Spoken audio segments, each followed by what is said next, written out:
see, though. Also today, Mitt Romney has had it. He's got his jersey up.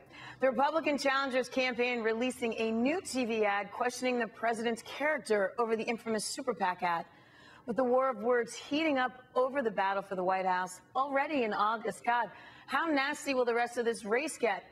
Let's ask Ford O'Connell, a former McCain campaign advisor. And Ford, I want to introduce you to my Friday sultry voice, just so you're aware that I did this on purpose. So it's getting nasty and negative. These campaigns always do. But you know what? I don't think the viewer likes nasty and negative. No, they don't like nasty and negative. The problem, though, is nasty and negative works because for a lot of voters, it taps the emotions of fear, anger, and despair. Look, you got to see what's going on with these ads. The bottom line is Barack Obama is trying to just tar and feather Mitt Romney and say that he's unelectable. At the same time, Mitt Romney's turned around saying, look, guess what? President Obama is not going to get America back to work. And by the way, base is evidenced by the welfare ad. I share the same values as you. We are in a base election, and right now both men are trying to block one another from actually winning the White House. That's really where we are, and it's kind of a sad state of affairs. And I expect the ads to actually get worse. Right, and that's why you dubbed it a blocking election, because you're just saying everyone's just blocking each other. But you know what?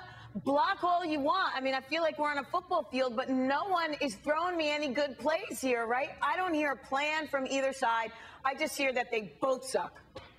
That's absolutely right. And frankly, Mitt Romney can't win a blocking election. He's going to have to eventually turn to independence and say, here's what I plan to do for the future. Here's how I plan to get America back, to work. And here's how I plan to boost the economy, because really the biggest group that we have to keep an eye on besides independence is sort of the white working class voter who in 2008 went, for President Obama at a record clip at about 40%. And frankly, Mitt Romney needs those voters. If he's going to win, he's going to have to make the case to the white working class, worker. I'm the person who's going to put America back to work, and I'm the one who's got the best plan for the future.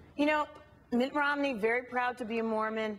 Is he more tempered because of his religious upbringing? Is there a reason he's not going in there slugging because he's not the kid from the streets, kind of like I am? Do you think that plays a role in it at all? I think it may play a little bit of a role in it. I think with respect to a lot of Mormons, particularly being out on the campaign trail, it's just not in their DNA to really speak about themselves. They're really good about speaking about other people, but really Mitt Romney needs to come out there, put a little bit more substance on his personal narrative, and tell us why we should vote for him. And I think if he does that, and he can win Ohio, Virginia, and Florida, he's going to be the next president of the United States. But he's got a long way to go over the next sort of 88 days to get there. Yeah, and maybe we need more ads about how he was brought up and how he was raised. Everyone wants to know about this VP pick. I'm not sure why. I mean, because if we need to know his VP to make a decision about him, that's not a very good sign, is it? No, it's not, but I think the VP pick is important for Mitt Romney, one, because he needs to help sort of shore up the base with conservatives, but he also needs to give independents a sort of window into viewing how he, analyzes decisions and tackles problems. And really, it's an important decision for him because the jury's still out on Mitt Romney, and it will help a lot of people sort of figure out how he would tackle problems going forward if he were elected president. So I agree it's not going to give him a big boost in the polls, but it could really help boost his personal narrative and sort of his decision-making process. Because a lot of people really don't know a heck of a lot about, Mitt Romney. They just know that President Obama potentially is not going to get America back to work. Or they just know that President Obama equates him with evil Wall Street, right? And demonizing him and things like that.